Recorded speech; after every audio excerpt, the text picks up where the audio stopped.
Everyone. The big question with the Lakers are they going to trade Russell Westbrook, or are they just going to keep him and ride this season out and then let his money fall off the books? All of the trade discussions and negotiations that the Lakers have made with other teams, they don't really seem inclined to want to give up both firsts, which make a lot of sense. There aren't any trades out there that I think are worth both firsts, especially now that Kyrie is no longer on the table. I think that was the only trade that did make sense to go trade a first, because I think Kyrie's impact on the court with LeBron and Anthony Davis plus these core guys, I really think makes you like a legit contender. None of these other guys you see and you're like, that package makes us a lock for a contender. And that's the problem. And so I understand the Lakers' reluctancy to give up the picks, but not just that, they don't want to compromise cap space for next season. And this is where the question comes in, because I get comments and people in general asking all the time, well, why would the Lakers care about the cap space so much when they don't have max money next season, right? At the moment, as it stands, no pun intended, is the Lakers have about $30 million, $32 million to use next season. Or do they? They actually may have enough to get a max slot. So look at this. Let's assume Jones opts out, that's Damian Jones. Add up the money owed to James, Davis, and Christie, and you get a number less than $89 million. Although the salary cap for this season is set at $123.6 million, it is expected to jump to $133 million in 2023. That leaves $44.1 million in cap space for Los Angeles, and that number matters. Suddenly, the Lakers have enough cap space to sign a free agent to a max contract so long as he has less than 10 years of experience. Now, we'll touch on that in a moment. Now, from Jovan Buha, credible source, many people are familiar with him, with THT off the Lakers' books after the THT trade, which is why the THT trade was so important. Many people looked at the THT trade as, oh no, we got fleeced, not taking into account that Patrick Beverley, one, helps us more now, and two, it's all about clearing the cap space. We cleared a roster spot and dealing Stanley Johnson, and also cleared a bunch of extra cap space for next season, especially with the salary cap going up. But they could have as little as $88.9 million in salary for the 2023-2024 season. The projected salary cap is $133 million for the 2023-2024 season. Now, right there, all of a sudden, Kyrie Irving becomes a lot more achievable. Now, whether you think Kyrie is coming to the Lakers or not, that's neither here nor there, because the Lakers believe that he is coming to the Lakers next season. And that's all that really matters. Now, we don't know what conversations have been had. We don't know what is going to happen. And of course, things could change. Look, I don't want you to put all your chips on the table and assume Kyrie Irving's coming to the Lakers, because even just Kyrie in general, he changes his mind regularly. He changes his mind more than people change clothes. So the idea of Kyrie coming to the Lakers, yes, could be a huge thing. The Lakers could acquire him next season, especially if they implode, or even at the trade deadline or something along those lines. So the possibility is still there, and the Lakers are operating as such. The Lakers aren't operating to clear salary for any other reason than Kyrie Irving. Because if you look at the upcoming free agency list, there aren't really anybody else that are big game-changing names besides Kyrie Irving. Like, you have guys like James Harden and stuff like that, but he isn't going anywhere. He's, got a hint, wink deal probably already lined up and worked out. He's not leaving the Sixers. So once you get past like the 3-4 guys that are, gonna get new contracts and stay with the team that they're in, or the restricted free agents like a Jordan Poole. Like, the Lakers aren't getting a Jordan Poole. The Golden State Warriors aren't just going to let him go for free. So after that, it's just a bunch of role guys, and it's some of the guys the Lakers could acquire now via trade. So it's like, run with the team you have now, and if you want some of those role guys, go get those role guys next season.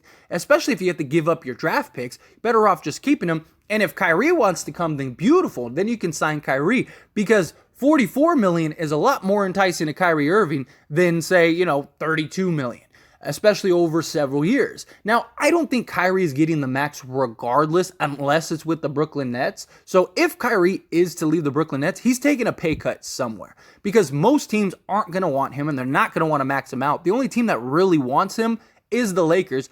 And if the Lakers are the only team that wants Kyrie Irving, then Kyrie Irving's probably going to have to take a little haircut off the top so to make it work. So, instead of getting $47 million a year, he could get $44 million a year. He's not really losing much. he'll sign for that money, especially if he really wants to be a Laker.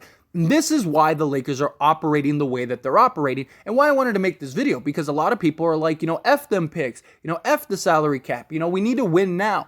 But here's the thing, you can get in a worse situation. Remember Timothy Mozgov and Lou Aldane? We just stopped paying Lou Aldane because of that operating mindset of like, F them picks, F the cap space, let's go get guys that help us now. And you do that, and now you're locked into several years. And that's the problem with all these trades. Like the Jazz trade, they want you to take Mike Conley or Jordan Clarkson. Yeah, Jordan Clarkson could opt out, but why? How much more is he going to get on the open market than he's already getting now? Especially as a sixth man, especially as a guy that is extremely inefficient. The guy shoots, 42% from the field and 32% from three. He's not going to get a $30 million contract. It's not going to happen. So he very likely could opt in next season, and then that ruins the cap space. Mike Conley, yes, this season, 22, 23 million. Next season, he only has 14.5 million guaranteed, but you have to move off of him if Kyrie wants to come. So now if you don't have your draft picks, how do you move off of him? No team is just going to take Mike Conley out of the kindness of their heart.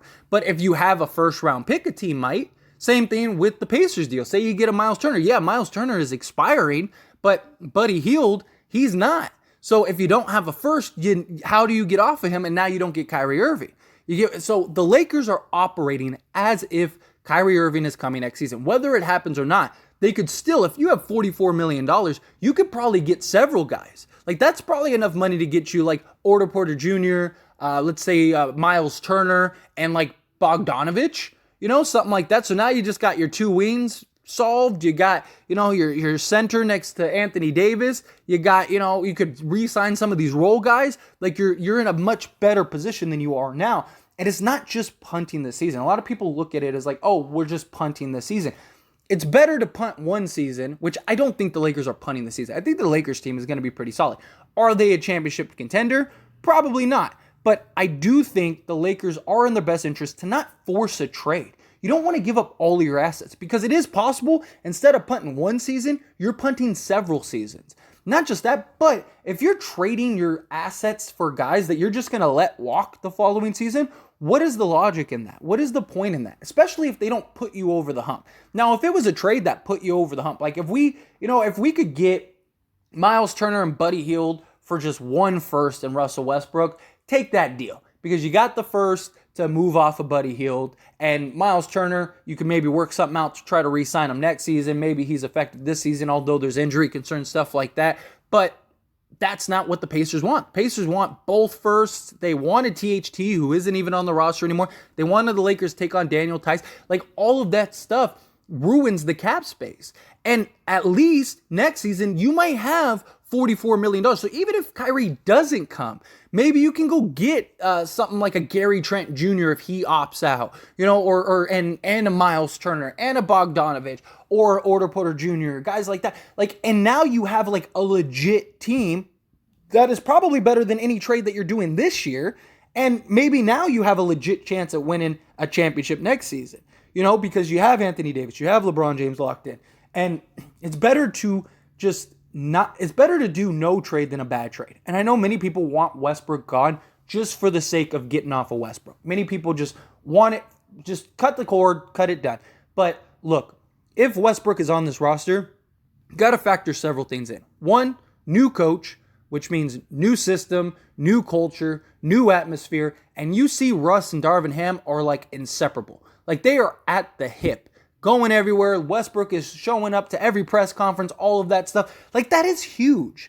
That is huge because that shows Westbrook is willing to buy in. Secondly, he's on a contract here and he wants a new contract. He probably knows he's never a $47 million a year guy again, but he may be able to get 18 to 20 million in the right situation if he can prove that he can buy in, he can, be part of the team, be part of the culture, stuff like that. That is huge for him. I think systems and coaching are a huge factor. Frank Vogel did Westbrook no favors. And I'm not saying Westbrook wasn't without fault last season. He absolutely was. But good coaching, good execution, good game plan and strategy can really fix a lot. I mean, look at guys like Pop, like what he's been able to do over the years. Phil Jackson, guys like that. Phil Jackson's had tons of players that just don't seem to work, and he makes it work. because good culture, good coaching, good execution, stuff like that can really do wonders for players.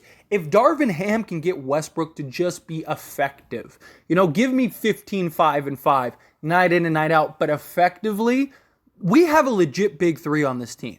Whether you believe it or not. Like Westbrook being effective, you got LeBron James and Anthony Davis both playing at an MVP level.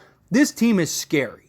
Now, the other role guys, how are they going to show up? Stuff like that. I don't think this team will be as bad as many people think. They could, but we don't even know what this team is going to look like. We have no idea. We are going off of past assumptions, but not factoring in. We have an entirely new coach with coaching staff, systems, everything. We have an entirely new roster outside of like 4 guys. Outside of the big 3 and Austin Reeves, that's basically it. Everyone else is new. So like, we don't know. This team could be fantastic for all we know. It's just, you're looking at it and you're going, oh, this team doesn't look like a contender. But if you looked at the 2020 team, that team didn't look like a contender outside of LeBron James and Anthony Davis. But back then, people looked at LeBron James and Anthony Davis and went, oh man, it doesn't matter. As long as they're on the court, you're winning a championship. Well, we still have those 2 guys. If they can stay healthy and they can play at a high level, we still got those. I'll take my chances with those 2 guys. But that's the point. This is why the Lakers are operating as such, because they know the salary cap could get to $133 million. Now, there's always the chance it doesn't. Maybe it gets to $130 million. So you still have $40 million in cap space. Or maybe it's even higher. We've had years where it's been projected at, $120 million and it was $122 million. So maybe it gets to 135 or 136, and now you got, $47 to $50 million. Like that, we don't know. And the Lakers are willing to take the. I hope this clears everything up, because I get a lot of comments, a lot of questions about the salary cap, salary space, and I just figured, why not put it in a video form for people to understand and see for themselves as to why the Lakers are operating as such. But as always, this is a discussion, so I want to hear your thoughts and opinions down in the comment section below. What do you think? Do you think, yeah, like this changes everything? We have a max slot. Why wouldn't we just ride it out for the year? None of these guys move the needle. Do you think, no, you still make the move? Just don't give up both first. Like, look, if the Lakers could get the Utah package, like let's say they could get Conley, Beasley, and Bogdanovich. If you could get those 3 and only give up 1 first-round pick, do it. Take that deal, because now you have that 1 first to move off of Conley. If the Spurs were willing to take Westbrook in a first, they're more than happy to take Conley in a first, because then they could just buy out Conley, and instead of paying, $47 million, they'd only have to pay like $14.5 million, something like that, and they get a first out of it. So there are teams out there that will take a Mike Conley if they're willing to get a Lakers first out of it. So you'll be fine. You'll be able to move off them. But if you have to give up both picks, don't. Like, there's not a trade out there right now that is worth it. And who knows what happens come trade deadline at some point during the season. I mean, you see stars wanting out every 4 or 6 months, so we could be in January and a star might say, I want out and I want to go to the Lakers. Trade me to the Lakers, but now the Lakers don't have any picks, or they don't have anything to go trade. So it's like, why? Where a team could go, okay, well, we could take Westbrook and both of those first, and maybe some pick swaps and some seconds, and now we'll trade him. Like let's say a Bradley Beal, for example. Say Bradley Beal wants out, and he's like, I want to go to the Lakers. Okay, well, the Wizards could get Russ, so that way you at least remain a little competitive this season. You also get both first, because now you're rebuilding. So you got the rebuild situation. You got that. Maybe you even re-sign Russ because he was great for you at the Wizards. Like, I'm not saying that would happen, but I'm saying you don't know what tomorrow will bring. And the same people that want, F them picks, F the cap space, those are the same people that when the time comes and something arises, they're going to be like, man, the Lakers shouldn't have done that. That was stupid. Like, why did the Lakers trade those picks? Why did the Lakers get Conley and Beasley and Bogdanovich? Like, when we could have gotten a Bradley Beal, or Kyrie Irving wanted to come this season or something like that. It's that same rhetoric. So the Lakers are in the right position, but I'd love to hear your thoughts and opinions down in the comment section below. That being said, hit that like button. Helps me out a lot. Lets me know you enjoy these types of videos, and I truly appreciate it. If you're not subscribed to the channel, hit that subscribe button, followed by the bell notification. Stay up to date with all things sports. Join this wonderful community and all of our discussions. I'll see you all in the next one. Thank you.